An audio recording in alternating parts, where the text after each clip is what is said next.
नमस्ते। Solid facts with Hemant अत्री में आप सबका स्वागत। जैसा आप देख रहे हैं, हेमंत सर हमारे साथ मौजूद है। बहुत स्वागत सर। सर, एक बड़ी बहस पिछले कुछ समय से हम लगातार इस देश में छिड़ी हुई देख रहे हैं। E10, E10, E20, E80, पता नहीं क्या क्या बातचीत होती है। और एक मंत्री है, वो तो भाई साहब, मतलब अगर वो फेंकने लपेटने और क्या क्या जो कहा जाता है, वो तो नरेंद्र मोदी जी को भी कहीं पीछे छोड़े हुए आदमी है। लेकिन फिर भी एक समय तक उनकी गिनती परफॉर्मेंस वाले लोगों में होती रही, डिलीवरी वाले लोगों में होती रही। अब एक तरफ वो ये दावा करते हैं कि 100% वाली फाइल पे साइन करके निकला हूं, तब तक पता चलता खबर आई कि कोर्ट में तो लिख के दे आया भाई कि हमारा तो कोई लेना देना नहीं साहब, हम दूर दूर तक, हमें कहीं पूछे पाछे करें हम बता ना पाएंगे, वो पेट्रोलियम वाले बताएंगे। खैर, अब जो खबरें आ रही हैं जिस तरीके से E20, E100, E80, कौन कौन सी बात हो रही थी, वापस शायद कुछ पुनर्विचार E10 वेन पर भी होने लगा है। क्या क्या चीजें हैं, जरा हम वो समझना चाहते हैं। बड़ी बड़ी खबरें आ रही हैं इसको लेकर के, बेहद अहम हो चली है ये बहस। तो जरा हम शुरुआत से समझे सर कि क्या अभी नया क्या है, लेटेस्ट क्या है इसमें। राम प्रकाश जी नमस्कार, आपको सारे दर्शक साथियों को भी। देखिए, जो E20 को लेकर के लंबे चौड़े दावे थे वो तो फुस हो गए। जिस तरीके से कुतर्कों के जरिए उनको सेव करने की कोशिश थी वो सारा धराशायी हो गया। अब लेटेस्ट खबर ये है कि सरकार, अभी तक जो बात थी कि जिसको E20 लेना है वो E20 ले, जिसको E10 लेना है वो E10 ले, तो सरकार उस विकल्प पर विचार शुरू कर चुकी है। मैंने खबर भी भेजी है आपको। नए सिरे से यू टर्न लेकर के और पुनर्विचार शुरू किया है कि जो जो पहली बार अनौपचारिक बातचीत सरकार के अंदर चोरी छुपे, क्योंकि सरेआम तो ये कुछ कहते नहीं, गुपचुप ढंग से जो ग्राहक है उनके लिए E10 का विकल्प देने पर विचार शुरू हो गया है। ठीक। और ये वैसे नहीं हुआ है, ये पूरे देश में जिस तरीके का विरोध है उसमें यह कि E20 को खत्म नहीं करेंगे, E20 भी एक विकल्प रहेगा। क्योंकि आपको पता है 24 के बाद के जो व्हीकल है उनमें यह कहा जाता है कि वो कंप्लायंट है, तो अगर कोई चाहे तो E20 ले ले। लेकिन जो अप्रैल 23 से पहले के जो व्हीकल है, BS4 जो है, वो कंप्लायंट बिल्कुल भी नहीं है E20 के। तो सरकार पे जो अब दबाव पड़ रहा है लगातार, और दबाव कहां से आया ये भी क्लियर हो जाए। राहुल गांधी ने जैसे ही कॉन्स्टिट्यूशन क्लब में ये घोषणा की कि आप चिंता मत कीजिए, अभी छात्रों का जन जी की बात नहीं है, E20 पे हम बहुत बड़ा आंदोलन करने जा रहे हैं, सरकार के कुत्ते उस दिन फेल हो गए थे। और तत्काल आपने देखा जिस तरीके से सरकार में इस पूरे मामले की डैमेज कंट्रोल और यू टर्न की भूमिका बनाई जाने लगी। तो नया विचार शुरू हुआ E10 पे, ये बड़ी खबर है आज की जो आपने शुरू में दिखाई। अब है कि इसका पूरा माहौल कैसे बढ़ाया जा रहा है। दूसरा माहौल यह है कि अब जो E20 की कॉस्ट इफेक्टिविटी है उसको लेकर के भी सवाल होने लगे। और सबसे महत्वपूर्ण बात यह है कि इस सारे खेल के अंदर अब जो परिस्थिति है कि सरकार का जो मुख्य इकोनॉमिक एडवाइजर है, मुख्य आर्थिक सलाहकार है, वो भी मेरे और आपकी बात कहने लगा है, आम आदमी की बात कहने लगा है। और वो क्या कह रहा है कि साहब, आप E20 रखे मत रखे लेकिन E10 का विकल्प जरूर दे। तो सरकार का जो इतना बड़ा आर्थिक सलाहकार है वो सरकार की इच्छा के बिना तो ये आर्टिकल लिख नहीं सकता। मोदी जी की सरकार में तो आपको पता है ना कि ज्यादा अंग्रेज बनने से क्या होता है, 2 मिनट में घर भेज दिए जाएंगे। तो कहीं ना कहीं राहुल गांधी जिस तरीके का हमला करने की तैयारी में है, ये जो छात्रों की गूंज के तत्काल बाद इस मुद्दे को उठाने की तैयारी है जैसा उन्होंने घोषणा की थी, तो सरकार इससे बचने का वे आउट निकाल रही है। वो क्या है कि चोरी छुपे बातचीत करो, भूमिका किससे बनवाई, चीफ इकोनॉमिक एडवाइजर से। और अब उसमें क्या है कि खाद्य सुरक्षा भी खतरे में पड़ गई, उसमें भी मैं आऊंगा लगातार कि किस तरीके से क्या है। अब सवाल ये है कि जब अगर सरकार को E10 पे ही आना है वापस, तो अभी तक जितने उसने कुतर्क फैलाए हैं कि इससे ये नहीं होता, इससे वो नहीं होता, उनका क्या होगा। मोदी के मंत्री, उनके सारे साथी और गोदी मीडिया अब तक तो तमाम तरह के कुतर्क फैला रहे थे। अब उन्हीं का चीफ इकोनॉमिक एडवाइजर कुछ और कह रहा है। इसका मतलब क्या, ये जो आपके पोमेरियन मीडिया है, ये सुबह से शाम तक सरकार की बात फैलाते थे। आम आदमी का तो 35 करोड़ व्हीकल है इस देश के अंदर, कभी आम आदमी की तो सुनी नहीं कि उसकी एवरेज का क्या हुआ, माइलेज का क्या हुआ, उसके इंजन का क्या बेड़ा गर्क हुआ, उसकी गाड़ी की सर्विसेबिलिटी का क्या हुआ, ओवरऑल कहीं भी गाड़ियों के ब्रेकडाउन होने लगे। तो सरकारी प्रोपेगेंडा पे जितना भी भरोसा था वो भी धराशायी होगा इसमें। और नरेंद्र मोदी का सरेंडर दोबारा से करना तय है। बेसिकली मुख्य आर्थिक सलाहकार का आर्टिकल लिखवाने का मतलब ये है कि सरकार यू टर्न की गुंजाइश ढूंढ रही है। और मुख्य आर्थिक सलाहकार ने अपने आर्टिकल में जिस तरीके से इनको एक्सपोज कर दिया उस पर भी अपन आएंगे। लेकिन सवाल केवल इतना है कि ओवरऑल जो अगर आप परिस्थिति देखेंगे, इथेनॉल इंपोर्ट पर क्या कह रहे थे, इथेनॉल इंपोर्ट कर रहे थे कि हमारे इस जबरदस्त बचत की है। लेकिन उसकी हकीकत क्या सामने आई कि उससे जितनी बचत की थी आपने, अपने इथेनॉल के मिला करके सारे से, उससे 30 गुना ज्यादा विदेशी मुद्रा खाने वाले तेल के इंपोर्ट पर खर्च कर दी। भारत सरकार की इथेनॉल पॉलिसी पर कितना सर E20 की जो बात है उसमें कितना, आखिर वो बचत कहाँ तक है, कितनी बचत हो जाती है जो बातचीत हो रही है? राम प्रकाश जी, अगर हम उन टेक्निकलिटीज पे आएंगे तो फिर वहीं से आते हैं। बेसिकली क्या है कि जो हिंदुस्तान के अंदर हमारी जो खाद्य सुरक्षा है, गन्ना नंबर 1, नंबर 2 पे मक्का और नंबर 3 पे चावल। सरकार आज की तारीख में इथेनॉल बनाने के लिए इन तीनों को डाइवर्ट कर रही है फूड पूल से फ्यूल पूल की तरफ।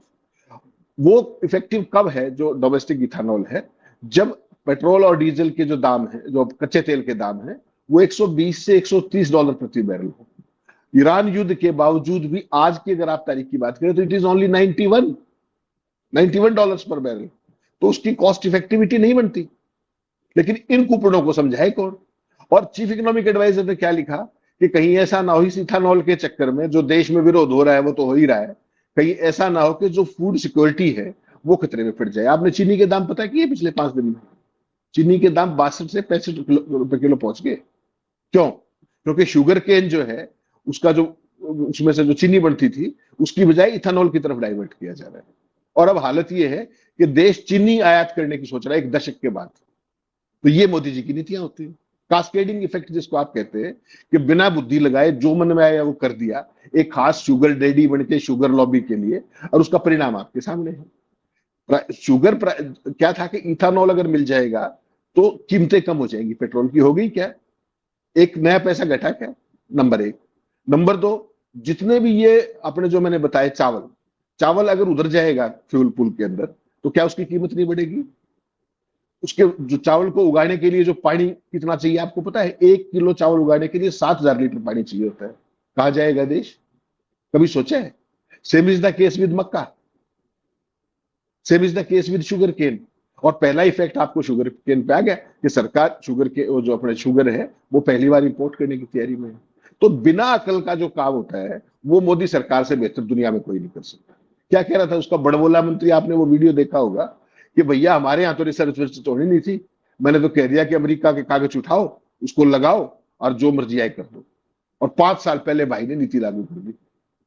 आप मुझे ये बताइए, 35 करोड़ व्हीकल्स हैं देश के अंदर पेट्रोल व्हीकल, और 8 करोड़ व्हीकल्स ऐसे हैं जो अप्रैल 23 से पहले के, जिसमें ज्यादातर बाइक और कारें हैं जो हर इंडिविजुअल को वो करते हैं। उनके साथ क्या हो रहा है? कभी मोदी ने सोचा है? कभी इन्होंने सोचा? कभी किस तरीके का वो सोचा? तो पूरी की पूरी जो फूड सिक्योरिटी है उसका बट्ठा बिठा दिया। और ओवरऑल जो परिस्थितियां हैं उसको अगर आप देखेंगे एक बार तो आपको समझ में आएगा कि पोल्ट्री और डेयरी इंडस्ट्री के लिए जो चारा है वो क्या है? मक्का। और मक्का आ गया इधर, डाइवर्ट हो गया, तो महंगा होगा या नहीं होगा? और जब उसका नतीजा क्या होगा कि अंडे से लेके चिकन से लेके दूध, हर चीज के दाम बढ़ जाएंगे, फिर महंगाई बढ़ेगी।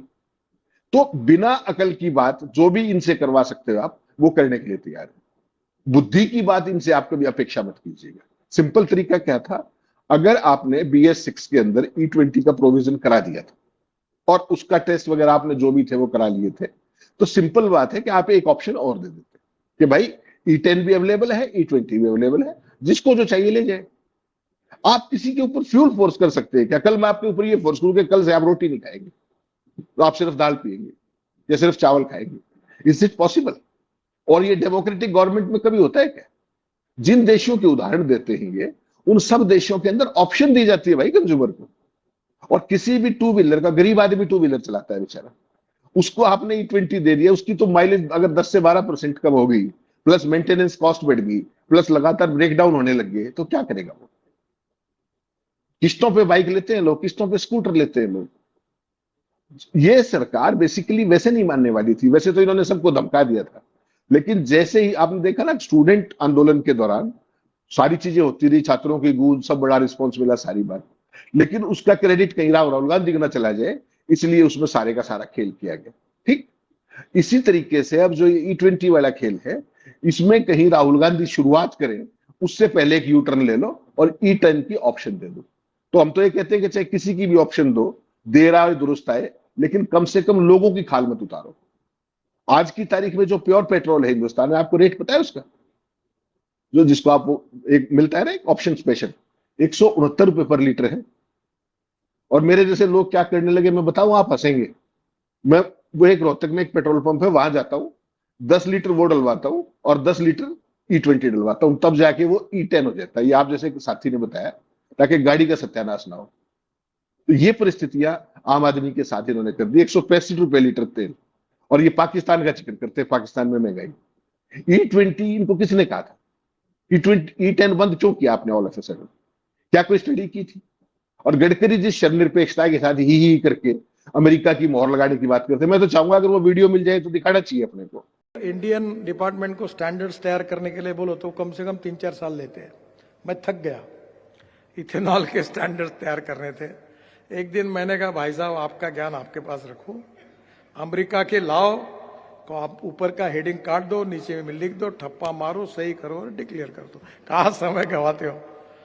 भाई अमेरिका तो हमसे तो अच्छी होंगी, यूरोप तो हमारे से भी अच्छे होंगे, वो भी सेफ्टी का कुछ तो विचार करते होंगे ना हमसे ज्यादा। तो तुम काहे के लिए इतना अध्ययन कर रहे हो और 5 साल तुम्हारे अध्ययन में समय खराब कर रहे हो? मेरे को 5 साल मंत्री हूं, 5 साल में तो मुझे पूरा काम पूरे करना है। तुम 5 साल में स्टैंडर्ड करने के लिए लगाओगे तो कब होगा ये? अब सब हो गए स्टैंडर्ड्स, 100% इथेनॉल के हो गए, इलेक्ट्रिक के हो गए, हाइड्रोजन के भी तैयार हो गए। आपको मेरा इतना ही सुझाव है कि सेफ्टी के साथ कॉम्प्रोमाइज मत करो। कि जो उन्होंने वो लफाजी किया, लोगों को पता लगे कि ये परफॉर्मिंग मंत्री है जिसको कहते हैं। मैं उसको हाईली ओवररेटेड आपको पहले दिन से कहता हूँ। आपने कहा उसका बड़ा डंका बजता था, डंके दिख रहे ना जितने NHAI की सड़कें रोज देखते हो आप। आपका लखनऊ कानपुर देख लिया होगा आपने, कोई सड़क उठा के देख लीजिए। और कौन बनाता है? भाजपा का सांसद। ये प्रोजेक्ट पिटा, इससे पहले कि उसको सजा मिले एक प्रोजेक्ट उससे भी बढ़ा दे दिया। ये सारी की सारी परिस्थितियां हैं। ये आपका गुड गवर्नेंस है। लोगों के ऊपर आप जो मर जाए थोप देंगे, ऐसा तो कभी नहीं होता था, लेकिन ये है।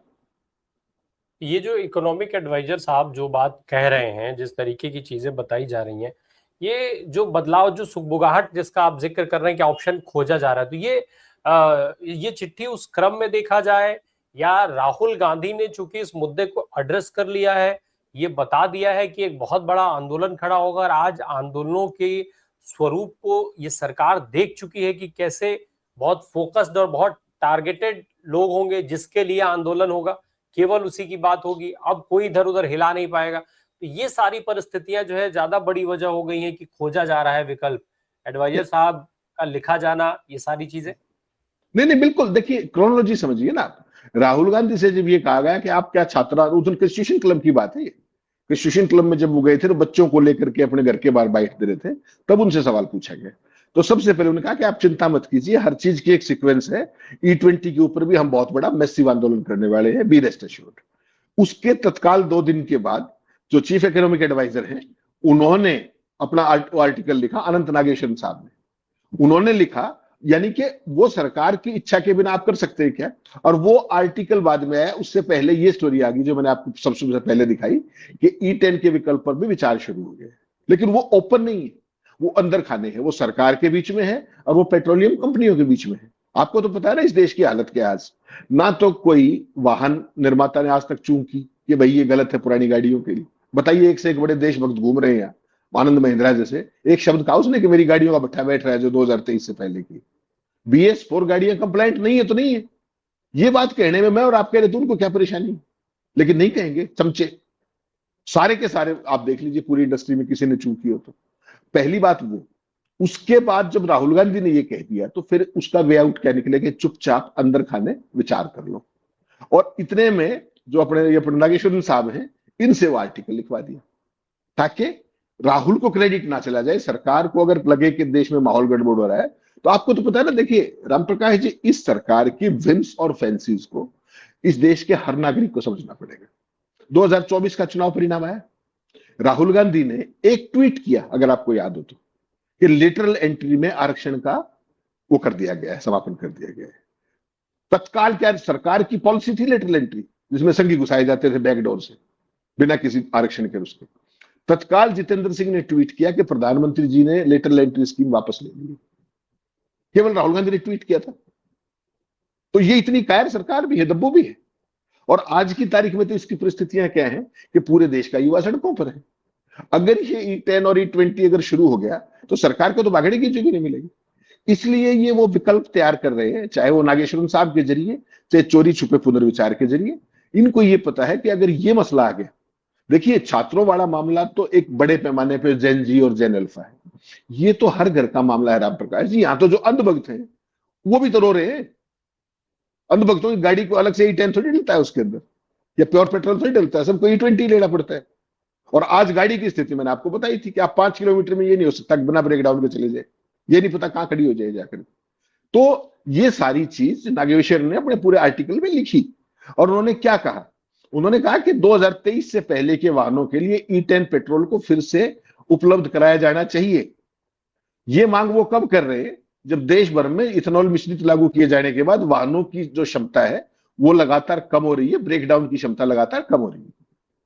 और इस मुद्दे को उन्होंने खाद्य सुरक्षा से जोड़ा, जैसा मैंने आपको बताया कि चाहे वो गन्ना हो, शुगर, नंबर 2 मक्का हो, उसका जो पशु चारा या पोल्ट्री का चारा, और इसी तरीके से चावल, वो ह्यूमन का कंजप्शन। तो उन सारी चीजों की कीमत उधर डाइवर्ट करोगे तो देश की खाद्य सुरक्षा का क्या होगा। और इन फसलों पर जो पानी, जितना उसमें इन्वेस्टमेंट होती है, पानी लगता है जितना, ये सारी पानी कंज्यूमिंग वो है सारी की सारी। तो उन्होंने एक भूमिका बनाई उस आर्टिकल के जरिए, और फिर ये धीरे से खबर जो आपने दिखाई कि धीरे से पुनर्विचार शुरू हो गया है, वो यू टर्न की एक प्रिल्यूड है। अगर सरकार को कहीं भी ये लगा कि राहुल गांधी उस रास्ते पे जाने वाले हैं तो वो इसको खटाक से उठा करके E10 पे ले आएगी। लेकिन मैं तो चाहता हूं कि आंदोलन की जरूरत ना पड़े, गुड सेंस प्रिवेल्स और सरकार को तमीज आ जाए। वरना ये गडकरी जैसे जो हैं, ये इसको जो अंतिम कील है, मुझे लगता है वो गडकरी ठुकवा के मानेंगे। बाकी तो मोदी और शाह लगे हुए ठीक काम कर रहे हैं, अच्छा वो अपनी खुद ही अपनी लिख रहे हैं जो भी लिख रहे हैं। इसमें जो गडकरी का योगदान है इसको भी आप कमतर नहीं कर सकते। जो NHAI के अंदर उसने झंडे गाड़े वो तो एक अलग पक्ष है। ये तो हर घर के अंदर जो आप परिस्थिति देख रहे हैं, फ्यूल वाला मामला, पूरी दुनिया में ऐसा किसी तरीके की तानाशाही नहीं दिखी कि आपकी गाड़ी में कौन सा पेट्रोल डलेगा ये भी मैं बताऊंगा कंपनी ने। मैन्युफैक्चरर कहता है कि your vehicle is E10 complaint, आप डलवा रहे E20, बताइए आप कहां से लाएंगे E10, बता दीजिए। तो ऐसा लोकतंत्र के नाम पर जो ये इस देश के साथ लोगों के साथ हो रहा है, और 1 रुपया सस्ता नहीं किया गया, अरबों बचा लिए। अब चीनी खरीदने जाएंगे, चीनी तो फ्री में मिलेगी मेरे ख्याल, चीनी तो फ्री मिलती होगी मेरे ख्याल, आयात करने जाएंगे जो। कौन समझाए इन कुपड़ों को, जाहिल है, कोई अकल नहीं है कि किसी पॉलिसी का क्या होगा। नोटबंदी आपको ध्यान होगी ना, नोटबंदी से आतंकवाद खत्म हो जाएगा, नकली नोट खत्म हो जाएंगे, होंगे मेरे ख्याल सारे।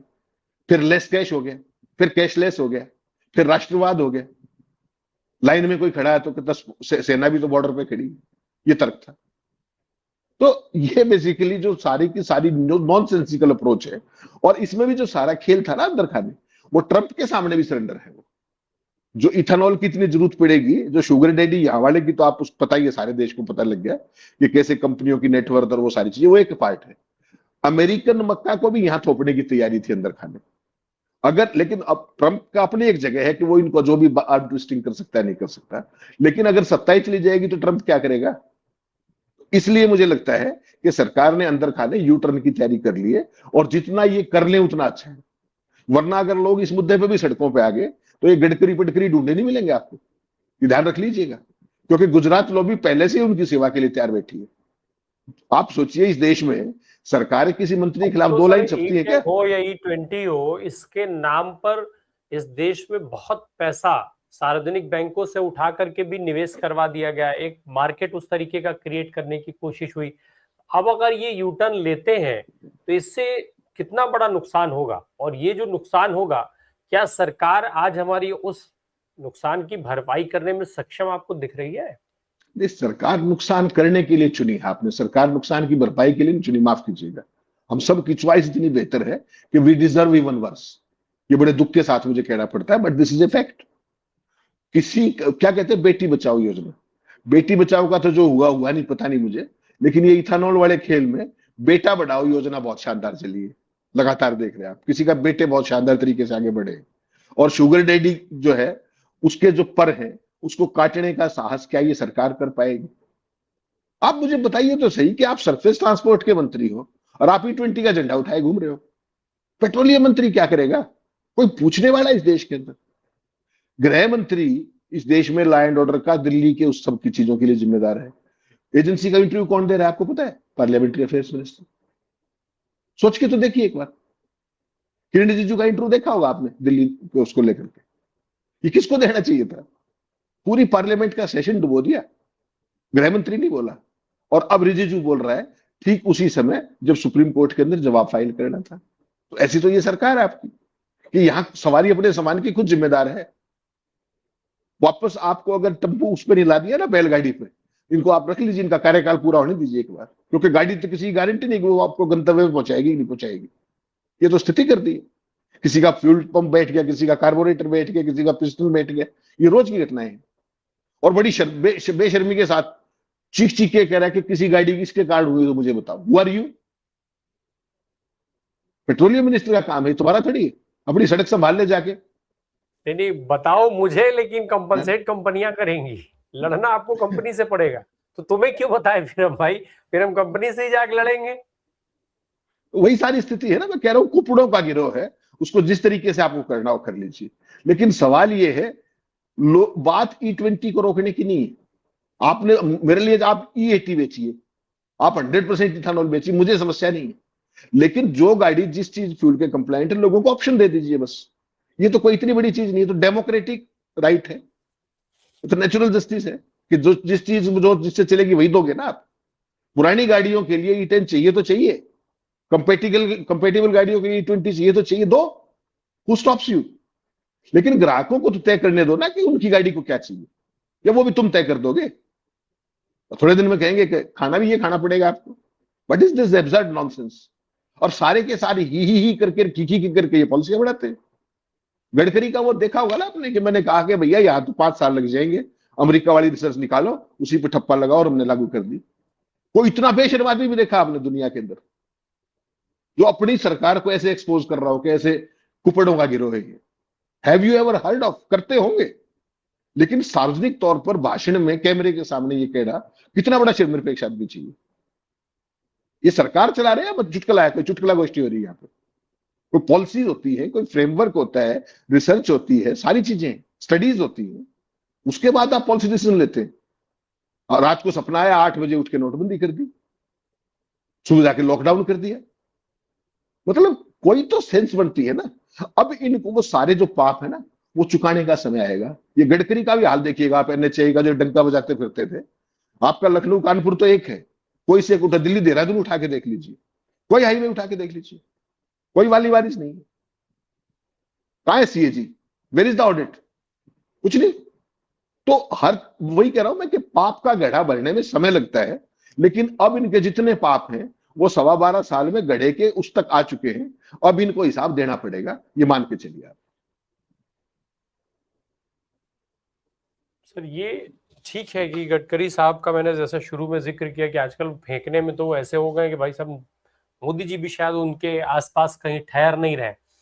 बार बार लगातार बात इस चीज पर हो रही है, लेकिन सरकार हर बार जो एक आप कह रहे थे अभी कॉस्ट की हम लोग बात कर रहे थे कि कॉस्ट कब वहां पर ज्यादा जो है वो प्रॉफिटेबल हो पाएगी, या जब कहां तक डॉलर का कहां तक कच्चे तेल का रेट रहेगा और कहां उसकी हम बात कर अभी जहां पर है।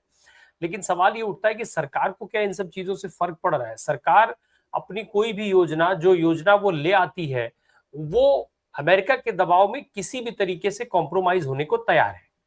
जो नरेंद्र मोदी सरकार की सबसे बड़ी उपलब्धि अब तक की रही वो UPI रही, और अमेरिका के दबाव में अगर वो UPI पे समझौता जब उन्होंने कर लिया तो E20 E10 इनसे क्या फर्क पड़ेगा?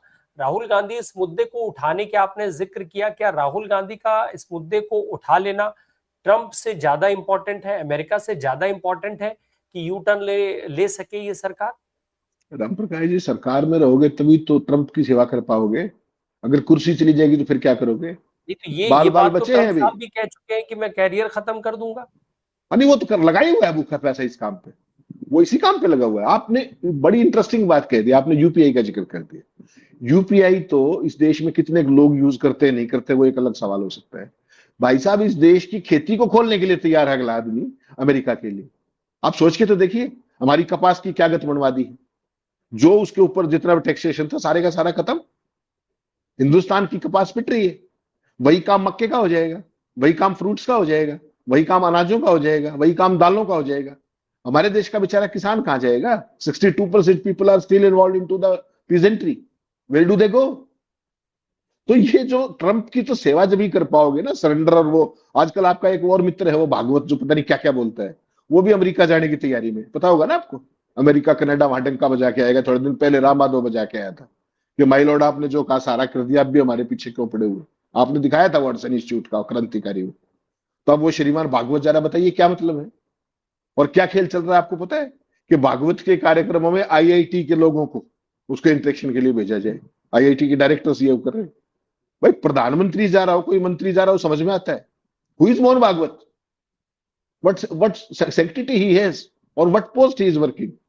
आरएसएस का कोई बंदा जा रहा है, उसके लिए आईआईटी के डायरेक्टर प्रोग्राम टाई अप करे, ये क्या कहता है? तो ये सरकार, they have lost their way. आपने यूपीआई का जिक्र किया। जो आदमी खेती और किसानी को बर्बाद करने के लिए तैयार है अपनी कुर्सी बचाने के लिए, तो वो उसके लिए यूपीआई तो क्या ही चीज है। जो आदमी बिना सोचे समझे कोई भी पॉलिसी आज लागू कर देता है और फिर चोरी छुपके उसको वापस कर लेता है, विड्रॉ कर लेता है, तो आप सहज कल्पना कर सकते हैं कि उसका बौद्धिक स्तर क्या होगा और पूरे कैबिनेट की स्थिति क्या होगी। मुझे इस देश में कोई आदमी एक लाइन समझा दे कि who is Gadkari to speak on E20, please guide me. कोई एक आदमी बताए मुझे। What locus he has, what locus. परिस्थिति परिस्थिति हाथ से निकल गई है, आगे कुआं है, पीछे खाई है। अब अगर इधर ऑप्शन नहीं ढूंढेंगे तो राहुल गांधी हथियार लिए तैयार है, ऑप्शन ढूंढ लेंगे तो उधर ट्रंप साहब कैरियर बर्बाद करने को तैयार है। सरकार, मुझे लगता है शायद बड़ी बुरी तरीके से फंस के दोराहे पर खड़ी है। सरेंडर किधर होगा, बस इसका इंतजार किया जाए। बहुत शुक्रिया सर बात करने के लिए। Thank you so much.